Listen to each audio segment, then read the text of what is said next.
Up till now we have discussed the heme part of the hemoglobin और myoglobin. हमने initially define किया था कि हीमोग्लोबिन और मायोग्लोबिन जो है वो oxygen binding reversible binding proteins हैं, जो रिवर्सिबल बाइंडिंग प्रोटीन्स हम पढ़ रहे हैं डिटेल में। तो अभी उसमें हमने डिफाइन किया कि उसका एक ग्लोबिन पार्ट है और एक उसका हीम पार्ट है। जो हीम को हमने डिफाइन किया अभी तक डिटेल में कि उसका स्ट्रक्चर टेट्रापायरोल है, उसके अंदर एक प्रोस्थेटिक ग्रुप है जो कि आयरन की फॉर्म में, फेरस की फॉर्म में पड़ा हुआ है। Now will discuss in this module and next few module the structure of the globin. तो इसके साथ एक प्रोस्थेटिक ग्रुप था, वो हीम था, और दूसरा जो है ना वो प्रोटीन का स्ट्रक्चर जो है वो ग्लोबिन फॉर्म में।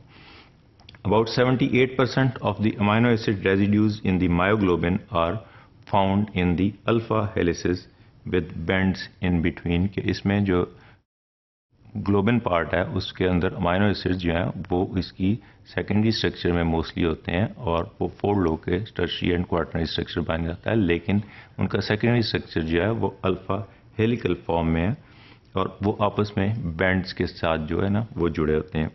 The helical segments are named A through H8, यानी A से लेके A, B, C, D, E, F, G, H, जो तो हमने पहले डिफाइन किया था कि ये 8 हेलिकल हेलिसेस प्रेजेंट हैं, उसको हम डिनोट करते हैं A to H। और इसके बैंड्स इसी तरह हम डिफाइन करते हैं, A और B के दरमियान अगर बैंड है तो उसे AB बोलेंगे, C और D हेलिक्स के दरमियान अगर बैंड है तो उसको CD बैंड बोलेंगे। इसी तरह E एंड F के दरमियान अगर बैंड है तो उसको EF बैंड से डिनोट करेंगे। So this is the how will denote these 8 alpha helices and their bands in that particular globin chain of the hemoglobin or myoglobin structure. An individual amino acid residue is designated either by its position in the amino acid sequence or by its location in the sequence of the particular alpha helix segment।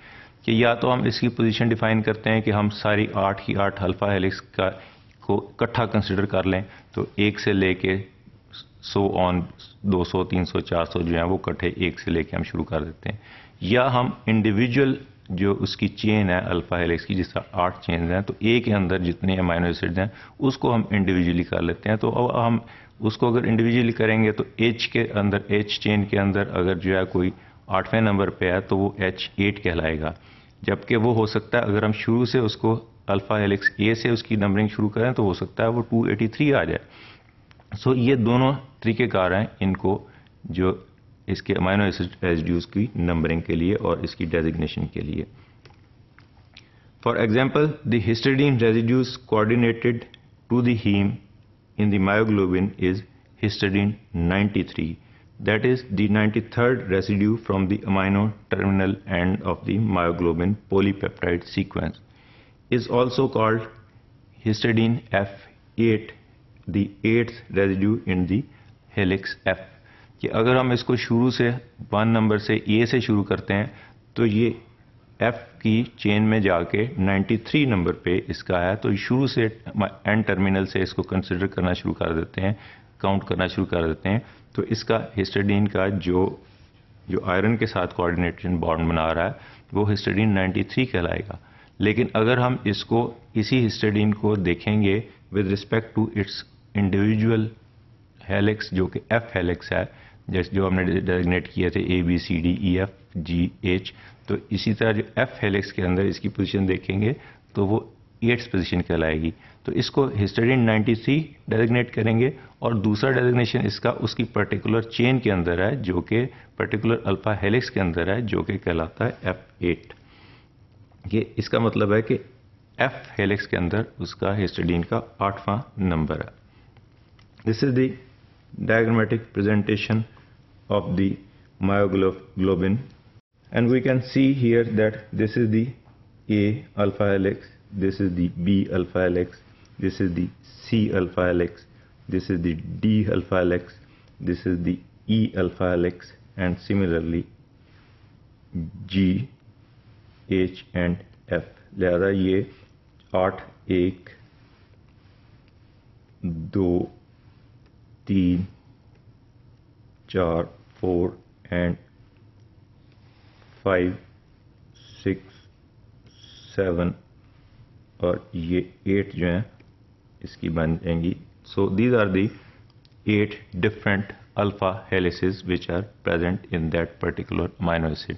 और इसी तरह हमने बोला है इसको जब हम denote करेंगे और ए और बी के दरमियान जो बैंड बन रहा है इसको ए बी बैंड कह देते हैं। इसी तरह सी और डी चेन्स अगर आपस में जुड़ी हैं तो उसको सी डी कह देते हैं।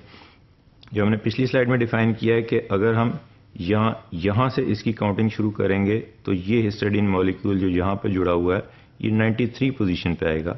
यहाँ से 1 2 3 जहाँ से हम चलते जा रहे हैं इसके साथ साथ जिस तरह ये मूव कर रही है।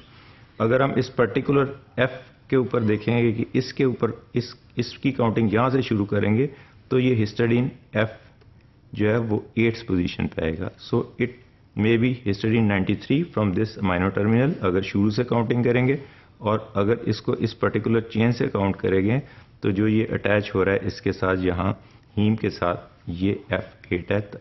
इट मीन्स के F जो उसकी चेन है अल्फा हेलिक्स की उसकी 8th पोजीशन पे जो है वो अटैच हिस्टिडीन जो है वो अटैच हो रहा है with the heme group. Oxygen stored in the red muscles myoglobin is released during oxygen deprivation, that is during the sphere exercise, for use in the muscles mitochondria for aerobic synthesis of ATP। अभी myoglobin की यहाँ क्यों requirement है कि स्फीयरली exercising muscles जो हैं वो इसको रिक्वायरमेंट है ऑक्सीजन की। तो जब ऑक्सीजन जो है वो एज वी नो के ग्लूकोज की ब्रेकडाउन्स के साथ में रिक्वायरमेंट है और उसकी जो है ना एरोबिक ग्लाइकोलिसिस में ऑक्सीजन रिक्वायर्ड है, और वहाँ स्फीयरली एक्सरसाइजिंग मसल में मायोग्लोबिन में ये ऑक्सीजन प्रेजेंट है, जबकि वो उसको जहाँ जिस वक्त एरोबिक सिंथेसिस हो रहा है जिसमें एटीपी प्रोडक्शन हो रही है वहाँ ये ऑक्सीजन रिलीज होती जा रही है from this particular myoglobin. The surface of myoglobin is polar and it is important for interacting with the polar aqueous environment of the cytosol। इसकी सरफेस के ऊपर बाहर बाहर जो अमाइनो एसिड लगे हुए हैं वो पोलर अमाइनो एसिड हैं, क्योंकि इसने साइटोसोल के अंदर रहना है तो उसका साइटोसोलिक का जो एरिया है वो एक्वस है। The interior contains only non-polar residues such as leucine, valine, phenylalanine and methionine, जबकि अंदर वाला पार्ट जो है वो नॉन पोलर अमाइनो एसिड्स का बना हुआ है। बाहर उसको पोलर अमाइनो एसिड्स ने घेरा हुआ है और अंदर वाले पार्ट के अंदर जो है वो इनर पार्ट जो है it is compose interior is composed of the non polar residues and with only 2 notable exceptions which are the histidine. The exceptions is the histidine E7 and histidine F8 कि अगर जो E7 means के E helix के ऊपर 7th position पे histidine जो है वो हमने एक्सेप्शन इसलिए किया है, कहा है कि ये histidine is routinely known as polar substance और पोलर अमाइनो एसिड। तो E7 पे या F8 के ऊपर जो दो जगह पे एक्सेप्शंस हैं वहाँ पे non polar amino acid histidine attach है। And the 7th and 8th residue in the helices E and F which lies close to the heme iron where they stabilize heme and help in oxygen binding।